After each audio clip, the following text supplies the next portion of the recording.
va ouvrir un port sur votre ordinateur.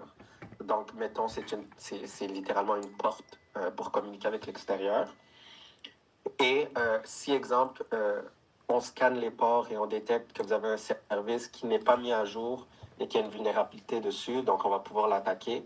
Donc, c'est très important de voir et de faire un scan des ports qui sont ouverts à la maison et de savoir qu'est-ce qui roule derrière et savoir si c'est à jour. On va avoir des sockets. Donc, c'est un canal de communication bidirectionnel, donc qui fonctionne à travers les processus.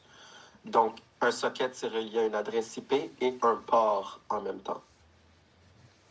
Donc, c'est un lien c'est une communication entre deux processus et un socket est transporté avec l'adresse IP et le port du réseau qui est utilisé.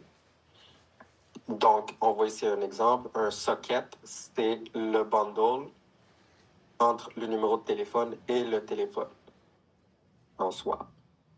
Ça fait un socket de communication, donc la ligne téléphonique. Vous devez savoir aussi c'est quoi les différents services. Donc, quand on va scanner les ports, ça va nous sortir les différents services qui roulent en arrière. Donc, c'est un ensemble de fonctionnalités offertes par une application. Donc, un service, ça peut être un API, mettons. On peut se donner un exemple. Est-ce que vous avez des questions par rapport à cette page-là?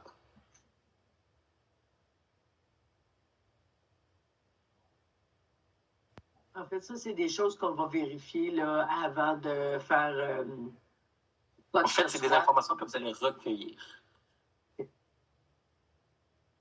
avec votre target. Donc, hier, on a réussi à avoir des adresses IP. Avec Nmap, on va aller chercher des ports et des services. Et avec d'autres outils, on va voir c'est quoi les sockets qui roulent. Ensuite de ça, les différents trucs qu'on va aussi aller chercher. Donc, l'interface réseau qui est derrière. Point de connexion logique ou physique entre un appareil et un réseau. Donc, quand vous faites ifconfig, vous avez les différents ports interfaces, interfaces qui roulent. Donc, vous avez, je pense, 0W ou je ne sais pas trop qu'est-ce qui roule, mais vous avez plusieurs points de connexion logique qui fonctionnent. Vous avez le Wi-Fi. Donc, quand vous êtes connecté par Wi-Fi, vous voyez IF, si je ne me trompe pas, ou IW, ou quoi de genre. Et quand c'est physique, c'est OW, si je ne me trompe pas. Après ça, vous avez les protocoles. Donc, un ensemble de spécifications qui définit l'échange de données entre un appareil et un réseau. Un protocole, là, vous allez pouvoir traduire ça en quelque chose de très simple. C'est comme la langue qu'on parle, OK? Moi, je suis... donc, on est dans un socket, donc on va parler de communication. Donc, quand on utilise le même protocole, donc toi, tu comprends le français, moi, je parle le français, donc on fonctionne, on est capable d'échanger des données. Si le protocole n'est pas bon, c'est comme si moi qui parle français, tu me mets quelqu'un qui parle chinois en avant, on n'a pas le même protocole, donc il n'y a pas de façon de pouvoir parler. Est-ce que ça vous image un peu plus c'est quoi un protocole? Yes. Parce qu'on voit protocole plusieurs fois, mais on n'est pas capable de mettre une image dessus. Mais gardez en image, un protocole est fonctionnel quand les deux parties, dans ce cas-ci, c'est des appareils dans un réseau, parlent le même langage. S'ils ne parlent pas le même langage, le protocole n'est pas bon. En fait, il n'y a juste pas de protocole entre eux. URN, URL et URI, on les a toutes vues, mais vous n'êtes pas capable de mettre des noms dessus. Donc, un URN, identifiant unique des ressources sur Internet par leur nom. Un URL, c'est par leur emplacement. Et un URI, c'est leur nom, leur emplacement ou les deux. On va faire un exercice pour être capable d'identifier les trois en fait. Chacun votre tour en fait. Est-ce qu'on passe par là?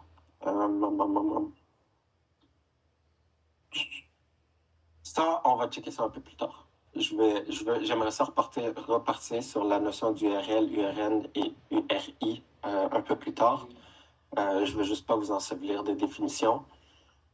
Pour l'instant, au point où est-ce qu'on en est, je veux que vous compreniez c'est quoi une adresse IP, c'est quoi des ports logiciels, des sockets, des services, des interfaces et des protocoles. C'est déjà assez pour l'instant. On va revenir sur ces trois derniers plus en profondeur et avec des meilleurs exemples. Est-ce que vous avez des questions par rapport à ceux-là? Vous en avez déjà 6 à apprendre par cœur. Donc, super. Les yeux fermés, il faut être capable de les comprendre. C'est l'important. Protocole, le langage entre deux services. L'interface, c'est la porte par où on va passer. Le service, c'est ce qu'il y a derrière la porte. Donc, la personne, c'est quoi le service qu'elle donne. Le socket, c'est le moyen de communication entre les deux. Le port logiciel, c'est la même chose qu'une interface et un service, mais vous allez avoir un port qui est ouvert pour un service en particulier. Et vous allez avoir une IP, qui est un identifiant d'un ordinateur.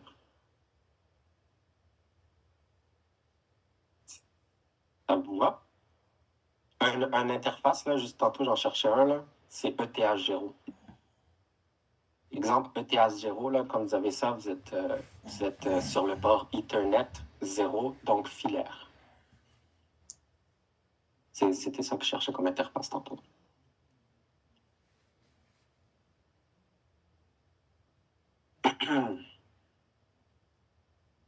Parfait.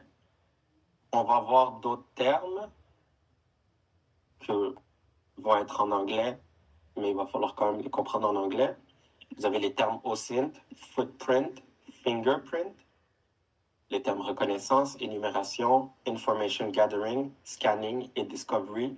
C'est tous des termes similaires. Moi, je vais mettre l'emphase entre c'est quoi la différence de footprint et fingerprint un peu plus tard dans le cours. Donc, comme vous avez vu, la collecte d'informations consiste à rassembler. Je sais que c'est redondant, désolé, il faut quand même passer à travers la diapo, mais c'est des choses que je considère que vous avez déjà compris. Donc, la collecte d'informations consiste à rassembler le maximum de renseignements sur une cible, soit de manière active, donc avec une interaction directe avec notre cible, ou passive, donc sans interaction directe. Ça, je m'attends à ce que vous le connaissiez par cœur et que vous le saviez c'est quoi la différence entre les deux. Ces informations peuvent être de toute nature, donc système, réseau, application, utilisateur, on l'a vu hier. L'objectif est d'identifier les vecteurs d'attaque possibles. Donc, quels sont les portes possibles que je puisse utiliser pour attaquer? Et il est toutefois, il arrive quelquefois que les pentesters arrivent à compromettre des services informatiques, des systèmes informatiques, désolé, sans trop de labeur, donc très facile. Il y a différents standards. Nous, comme je l'ai dit, on va aller suivre les standards du MetraTac. Donc ici, vous avez toutes les différentes techniques. Donc tout ce qui est scan actif, tout ce qui est aller chercher les informations de la victime, donc hardware, software, firmware, etc. Vous allez avoir le credential gathering et les différents. Donc vous allez pouvoir passer à travers ça et vous allez pouvoir voir tous les types d'informations que vous allez pouvoir aller chercher sur différentes targets. Donc, vous allez pouvoir garder ça à côté de vous pour voir si vous avez manqué quelque chose.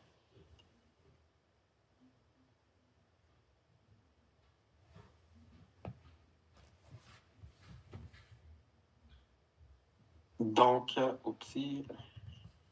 Donc, en tant que pentester, il est essentiel de rassembler diverses informations sur la cible et déterminer celles qui sont pertinentes pour mener à bien les travaux. Là où est-ce que nous, on est rendu aujourd'hui, c'est juste recueillir les informations. Ce qui est pertinent ou pas, on n'est pas encore rendu là. Chaque pentester développe sa propre méthodologie en fonction de ses expériences. Il faut bien comprendre ça. Moi, je vous mets en place différents standards, mais la meilleure chose que vous allez pouvoir faire, c'est faire votre propre méthodologie. Là, ce que vous faites, vous prenez des notes sur à peu près sur tous les outils que je vais vous donner, vous allez prendre des notes. Mais à la fin du cours, là, vous allez devoir sélectionner les outils qui vous parlent le plus personnellement, celles que vous avez le plus de facilité à utiliser, celles que vous considérez qui vous donnent le plus de renseignements ou le plus polyvalent. Et à partir de là, vous allez faire votre propre méthodologie. Donc quand j'ai un target, étape 1, je fais ça, étape 2, je fais ça, étape 3, je fais ça. Donc, une prise de notes méthodique et bien organisée facilite une démarche efficace et efficiente, on l'a vu. L'utilisation d'une liste de contrôle, donc un checklist que vous allez pouvoir utiliser. Ici, j'en ai une sur Medium. Ça ressemble à ça des checklists.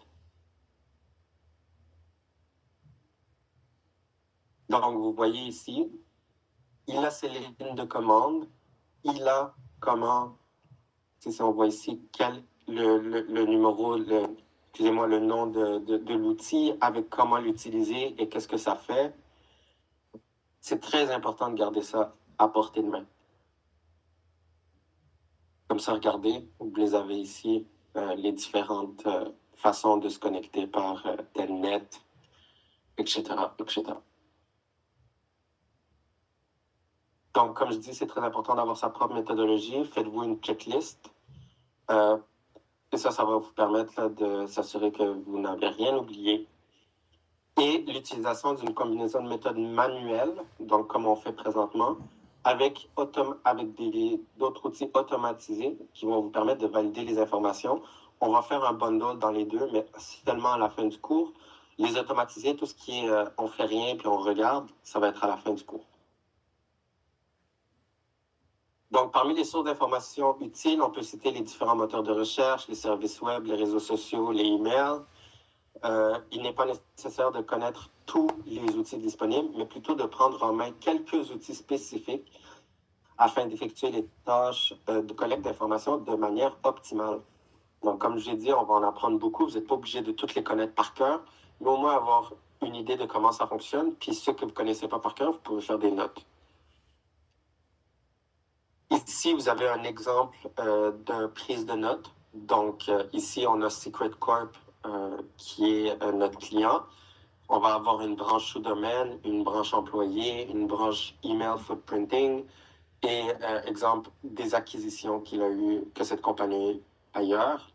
Vous pouvez faire ça sous forme de notes comme ça, donc la scope, externe, interne et social engineering.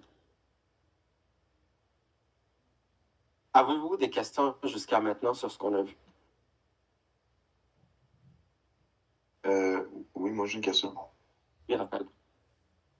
Euh, Allô? oui, excuse-moi. Ouais, donc je m'en vais passer dans quel cours? Je pense que c'était l'un des premiers que j'ai fait où on avait utilisé un software pour faire genre un schéma d'information. Je sais Vous pas avez si vous utilisé savez quoi. Maltego? Ah ouais, c'est ça, mais c'était vraiment vite. Est-ce qu'on va le réutiliser pour quelque chose ici? Je suis encore indécis. Je suis très indécis par rapport à Maltego. On va l'utiliser. Moi, personnellement, qu'est-ce que moi je trouve, c'est que c'est un outil qui est bon, mais c'est pas facile à utiliser, c'est très encombrant et il y a des modules qu'il faut acheter. Donc, ils sont payants. Moi, c'est Ok. pas trop mon fort, ça m'intéresse pas tant. Ce qui est vraiment cool à utiliser, ben, comme je vous l'ai dit, est payant. Mais si on a, je pense qu'on peut avoir un peu de temps là, pour utiliser Maltego, mais ce sera pas ça que je vais utiliser pour vous montrer là, à structurer votre information. On va utiliser littéralement un bloc-notes. Ok, ouais, c'est bon. Mais oui, Maltego, c'est fait pour de la reconnaissance, pour du OSINT. C'est utilisé dans l'industrie. C'est juste que c'est payant, puis je ne pas tant. Est-ce que c'est un one-time ou c'est une subscription? Ça dépend de l'outil. C'est pas Maltego que tu payes, c'est comme l'intérieur dans Maltego, il y a des outils séparés, puis Ok. tu vas chercher des clés d'API, puis c'est ces clés-là d'API que tu payes. Ok, merci. Est-ce que vous avez d'autres questions? Merci beaucoup pour ta question, j'apprécie. Non, vous comprenez tout? Fait que vendredi, vous êtes good pour le quiz? En fait, il faut l'assimiler, mais pour le moment, Parfait. c'est Mais en fait, oui, vous allez prendre le temps de l'assimiler, mais est-ce que vous avez des questions par rapport à ce que vous avez... Il y a de quoi que vous accrochez dessus par rapport à l'interne? Non? Tout va bien? Good. Je vous fais confiance, hein? Pour moi qui passe l'examen à la fin, ça va être vous. OK. Fait qu'on va avoir deux types de reconnaissance. Des reconnaissances externes, comme on fait présentement, et vous allez avoir de la reconnaissance interne. On va chercher différents types d'informations. Donc, l'attaquant est à l'extérieur du périmètre de sécurité de l'organisation. Donc, ça va nous aider à mieux comprendre l'exposition publique d'un individu, d'une entreprise ou d'une organisation. Donc, à l'extérieur, on va aller chercher des informations sur l'entreprise. Donc, les différents URL qu'ils utilisent, les différentes adresses IP. Tantôt, avec le groupe numéro 1, on parlait des certificats, mais c'est le même certificat qu'on va aller chercher. Pourquoi on va chercher des certificats? Il y a un type d'attaque qui s'appelle du subdomain takeover. Du subdomain takeover, c'est quoi? C'est, en fait, je m'appelle desjardins.com. Je paie mon certificat sur desjardins.com normal, mais j'ai un sous-domaine qui s'appelle exemple.desjardins.com et ce certificat-là, j'ai oublié de le renouveler. Si on oublie de le renouveler, ce que ça va faire, c'est que quelqu'un de l'extérieur, donc qu'on ne connaît pas, il peut venir puis l'acheter. Fait que exemple.desjardins.com va lui appartenir. Et ça, vous ne voulez pas perdre ça. Donc, c'est très important de mettre à jour les certificats. Vous allez voir, on va le voir un peu plus tard. C'est une information qui est plus avancée. Mais il faut voir les dates d'expiration des certificats et voir si les certificats sont libres ou pas. On va avoir ensuite les différentes informations sur le host et sur l'entreprise en soi. Plusieurs outils qui existent. Whois, Shodan, Netcraft. On a vu Recon NG, Hamas, Foca, Ocean Tracker et beaucoup d'autres. Vous allez pouvoir aller les voir ici. Donc, descendez en bas et vous avez toutes sortes de bases de données.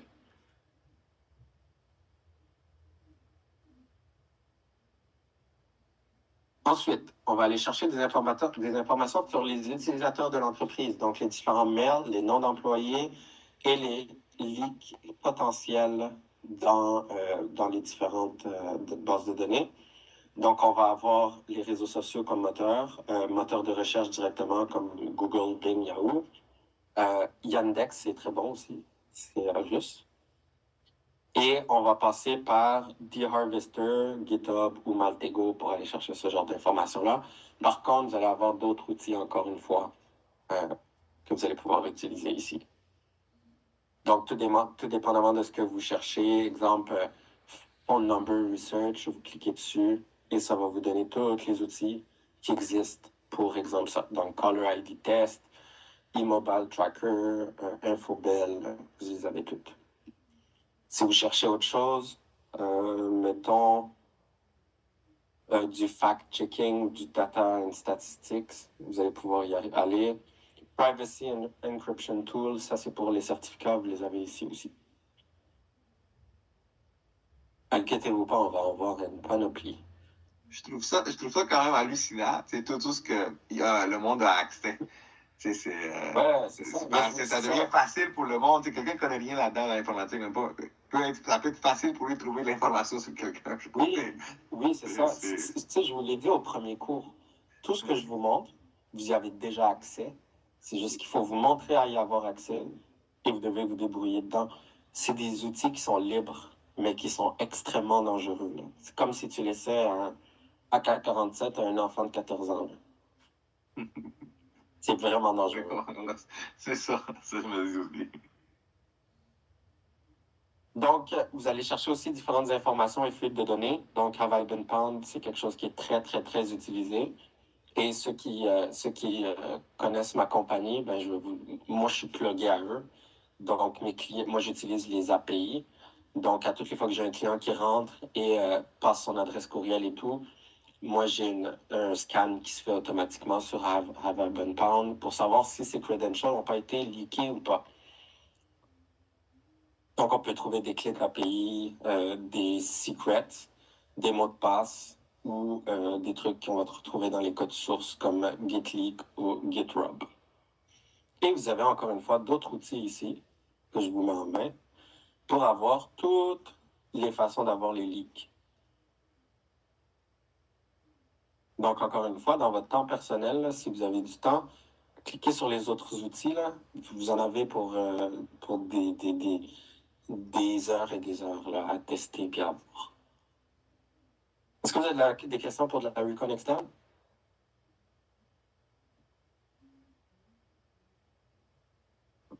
Le truc de leak, c'est juste un site web. On peut juste accéder publiquement.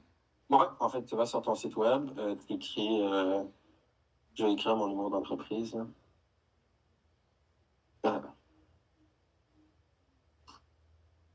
Tu fais check, ça dit zéro breach, c'est parfait. Ah, ok. Si on va sur mon adresse de KID,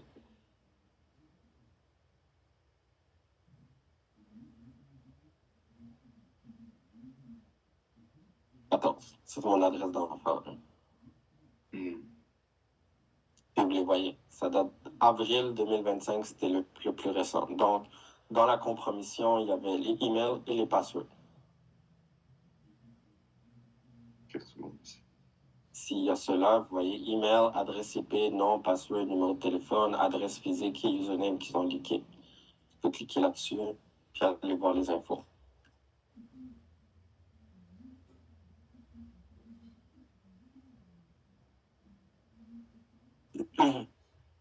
Dans ce qui est de la recon interne, on va faire sensiblement aussi les mêmes choses. Donc, on va aller chercher les adresses IP à l'intérieur, les différents hosts, différents noms et adresses courriel qu'on va trouver à l'intérieur. Mais ça va servir beaucoup plus à comprendre la cartographie du réseau interne. Donc, on va faire des scans de balayage de ports et de services, des scans de vulnérabilité, de l'énumération de services qui va lui nous donner une couche additionnelle sur ce qu'on sait déjà de l'externe. Donc, l'attaquant obtient des détails plus précis que dans la phase de reconnaissance externe.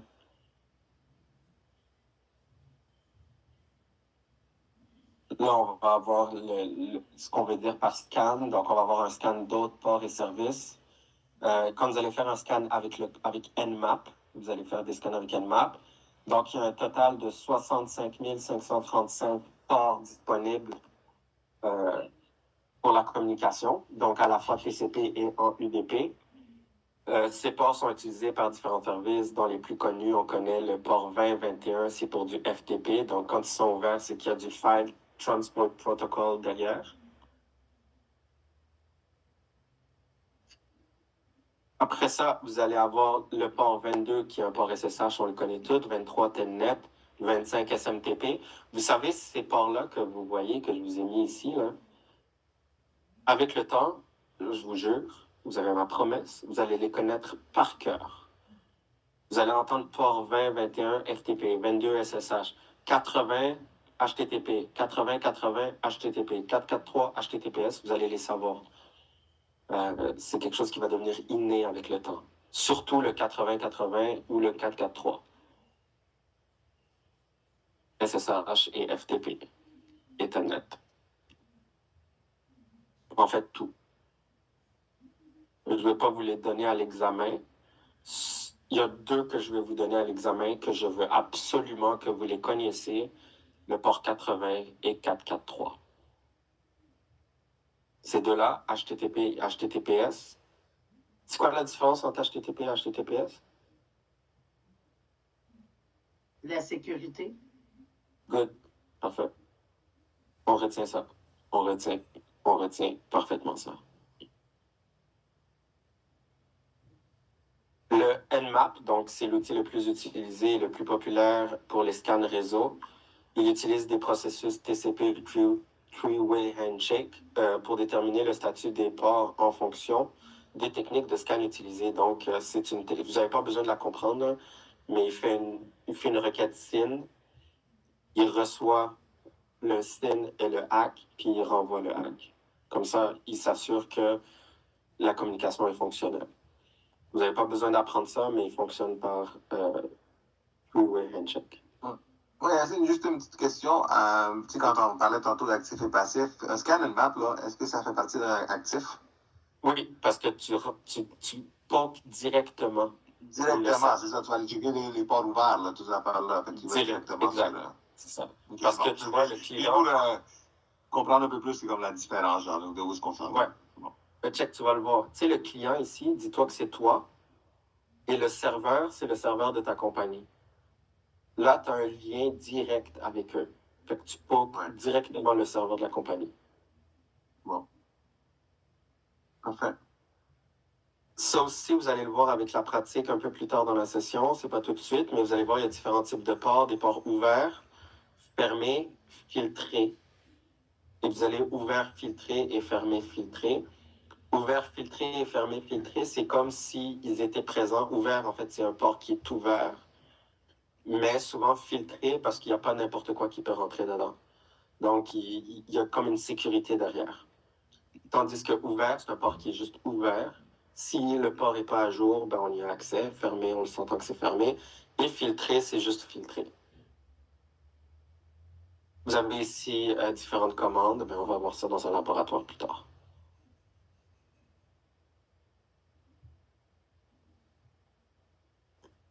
On va avoir des scans de vulnérabilité. Après ça, ça va être un scan, comme on a vu à la séance 2. Nous savons qu'une faille peut se situer sur la chaîne de vulnérabilité. Donc, soit à la conception, réalisation, à l'installation, configuration ou à l'utilisation. Donc, il faut bien retenir ça. L'exploitation d'une ou plusieurs vulnérabilités sont nécessaires pour passer de la phase de collecte d'informations à la phase d'exploitation, puis à la phase de post-exploitation. Après avoir recueilli toutes nos informations sur l'infrastructure et tout ça, à la dernière étape, qu'est-ce qu'on va faire? C'est des scans de vulnérabilité. C'est là qu'on va avoir plus de juicy. Surtout, exemple, si on trouve un port qui est ouvert, là, on va avoir plus de services, plus de versions, etc. Et à partir de là, on va avoir des points d'accès qu'on va pouvoir exploiter pour passer à la phase, justement, d'exploitation, qu'elle va juste servir à mettre en place notre attaque. Donc, lors d'un pentest, on peut faire face à deux catégories de vulnérabilités. Donc, les connus, donc le top 10 OWASP que je vous ai donné, les CVE, le CWE qu'on utilise moins, mais les CVE. Et des inconnus, c'est des vulnérabilités métiers et logiques ou des vulnérabilités zero day. Savez-vous c'est quoi des vulnérabilités zero day? En fait, c'est une vulnérabilité qui n'est pas encore connue du développeur. Exact, tu as tout compris. C'est une vulnérabilité qui n'est pas connue du développeur. Je vais vous donner un exemple. Vous utilisez Chrome probablement. Moi, dans mon Chrome, j'ai détecté une vulnérabilité qui me permet d'avoir accès à toutes les Chromes du monde, mais je ne le dis pas à Google. Je le garde pour moi-même, je vais le vendre ou je veux faire autre chose avec. Ça devient une vulnérabilité zero day. Par expérience, c'est très, très difficile d'en trouver. C'est très rare d'en trouver aussi. Mais, exemple, nous, chez Desjardins, on en a trouvé une chez Microsoft. Donc, on a trouvé des zero day sur les systèmes d'exploitation Microsoft. Deux acronymes ont émergé dans le domaine de l'analyse de vulnérabilité, le VAPT, donc Vulnerability Assessment and Penetration Testing, et du VOC, qui est du Vulnerability Operation Center. Vous n'avez pas besoin de les apprendre, ça, vous n'allez pas vraiment les utiliser. Et en bas, vous allez avoir des outils comme Nmap, Search, Exploit, Nikto, Nessus. Dans ce cours-là, ce qui est cool, c'est qu'on va utiliser Nmap, Nikto, Nessus, Nuclei. On ne passera pas par OpenVAS parce que ça ne fonctionne pas bien. Qualys est payant. On va aller à WordPress Scan, celui-là. On va aller dans XSS Map, SQL Map. Donc, on va avoir une bonne quantité ici.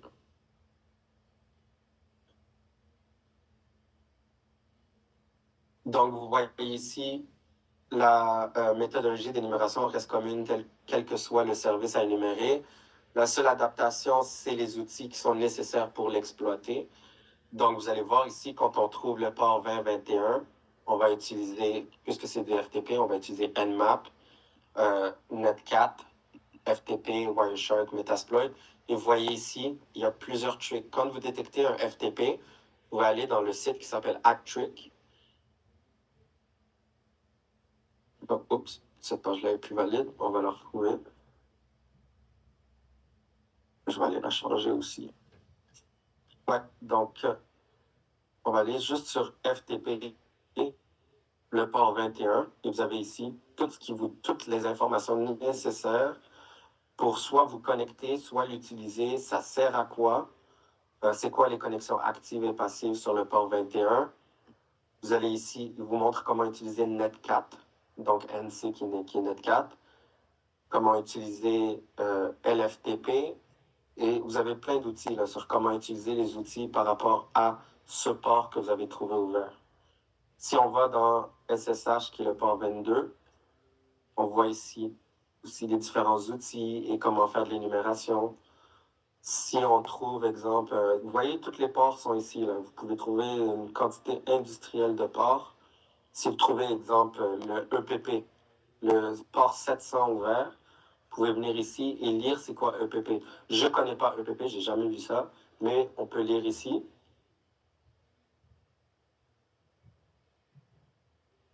Et vous avez aussi les différentes façons de faire de l'énumération ou du recon dessus.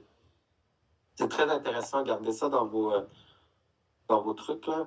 Actric, ça va vous aider. Vous avez des méthodologies de test à l'intérieur, vous avez vraiment tout. Donc, comment faire du External Recon Methodology, vous les avez ici. Vous avez comment trouver l'ASN, comment trouver les domaines, le reverse DNS, parce qu'on a des reverse proxy. Donc, pour trouver l'autre côté du reverse proxy, il faut trouver le reverse DNS. Donc, on passe par là. Etc. Vous savez, vous pouvez même trouver des vulnérabilités dans le favicon. Favicon, c'est les petits trucs, la petite icône ici, là, en haut. Vous pouvez trouver ça aussi dedans.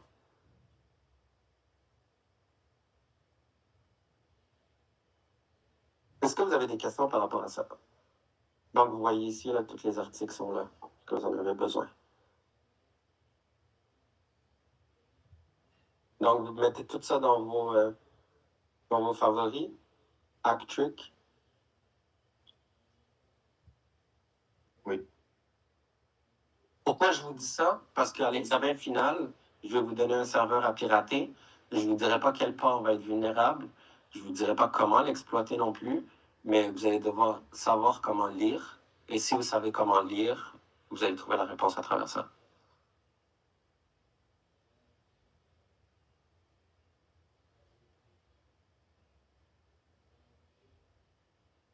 Donc, on va voir l'analyse logique de fonctionnement. Lors d'un pentest, on teste les vulnérabilités techniques et de logique métier. Est-ce que vous comprenez c'est quoi les vulnérabilités logiques métier? Est-ce que quelqu'un peut me dire c'est quoi la logique de métier?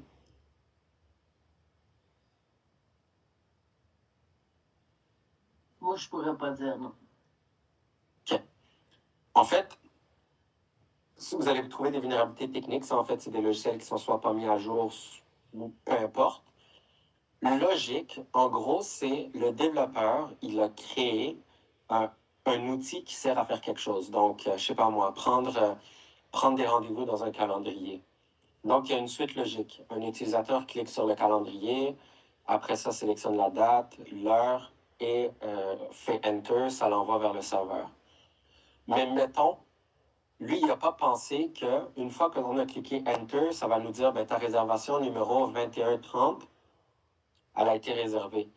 Mais la logique, elle est où? Le problème logique, c'est qu'il nous a donné le 2130. S'il y avait une bonne logique, ça veut dire que quand nous, on va essayer de retourner sur les différentes réservations, on aura accès juste au 2130. Tandis que si on a un problème de logique dans notre serveur en arrière, si on change 2130 par 2129, donc celui qui est avant nous, on sera capable d'avoir ces informations. Donc, on va être capable d'avoir les informations du personne qui a pris le rendez-vous 2929, qui est ce nom-là, cette adresse-là et ça. Et ça, c'est un problème logique dans le code. C'est pas un problème technique. Je ne sais pas si ça vous aide un peu à comprendre qu'est-ce que ça veut dire, logique versus technique. C'est un peu compliqué, mais on va le voir plus en pratique. Mais je ne sais pas si mon explication vous a éclairci ou vous a encore plus mélangé. Moi, je suis pas sûr de... Non, moi non plus. Je vais J'en comprends une partie, mais dans la réalité des choses, je ne suis pas sûre que je comprends. Ouais. Vous savez, celle-là, je vais prendre... je vais prendre le... Non, c'est quoi? Je vais pas vous le montrer tout de suite. Je préfère vous le montrer en live. Quand vous allez être rendu là, je vais vous le montrer c'est quoi un problème de logique. Ça sera pas à l'examen de vendredi.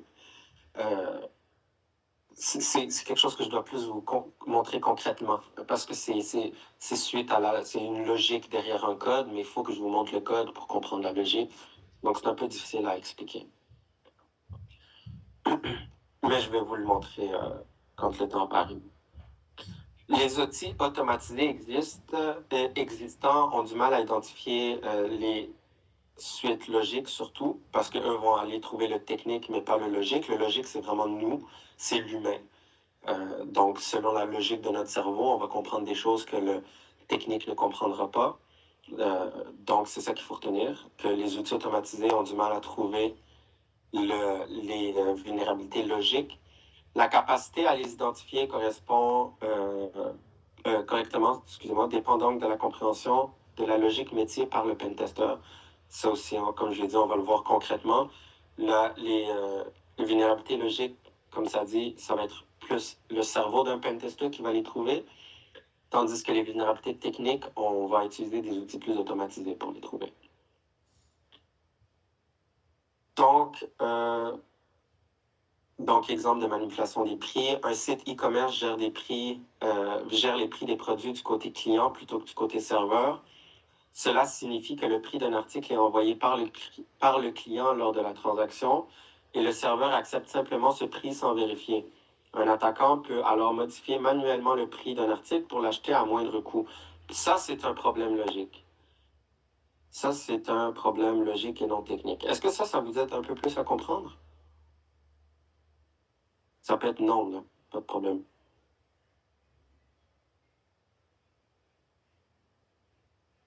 Donc, en gros, dans cet exemple-là, c'est que le site aurait comme été mal fait, puis il permet de décider ton propre prix, là. C'est ça l'exemple? C'est ça. Tu pourrais décider ton propre prix. Ça, c'est un problème logique et non technique, parce que c'est pas le serveur le problème, c'est pas un port, c'est pas une vulnérabilité. C'est vraiment la logique derrière ton code. Faut pas laisser le client choisir du prix, il faut que le code soit du côté serveur et non client.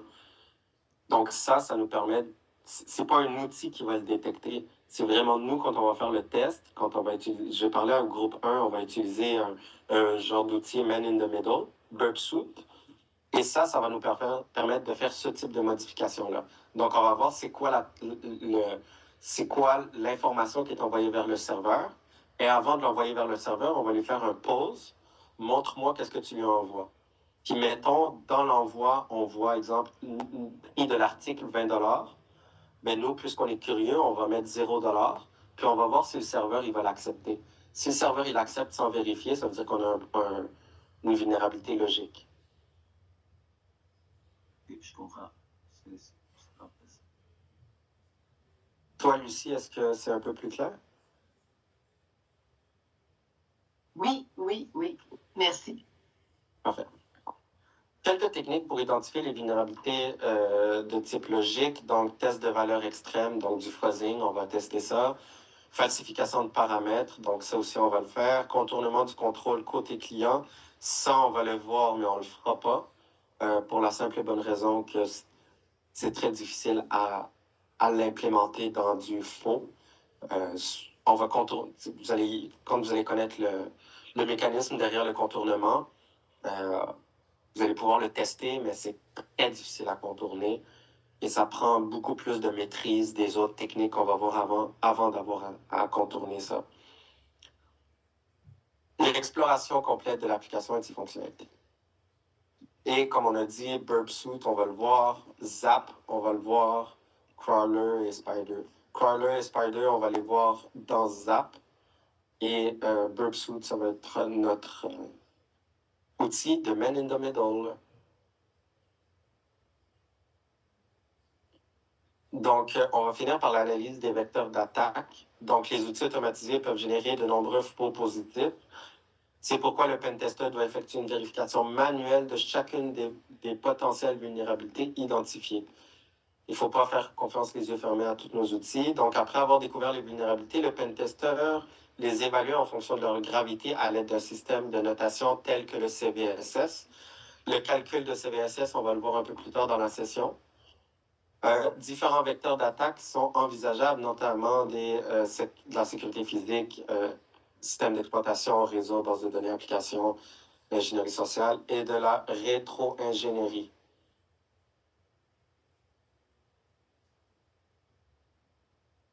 Avez-vous une question ou des questions par rapport à ça?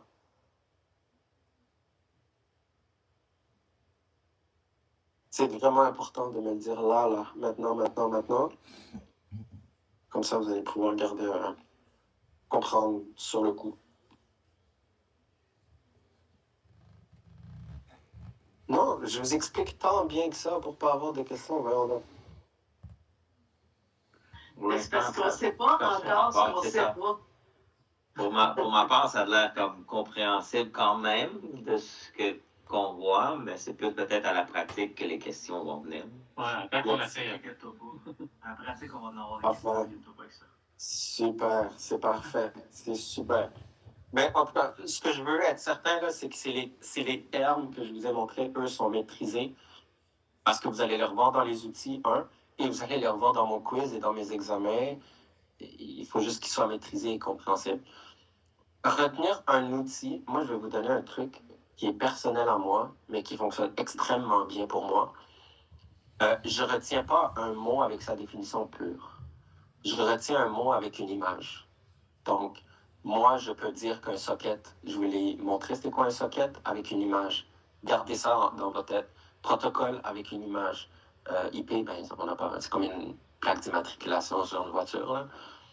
Mais retenez vos trucs avec des images, pas avec les définitions, parce que si vous essayez de retrouver la définition, je vous garantis, même moi, je ne les connais pas, les définitions. Ça vous va? 100%.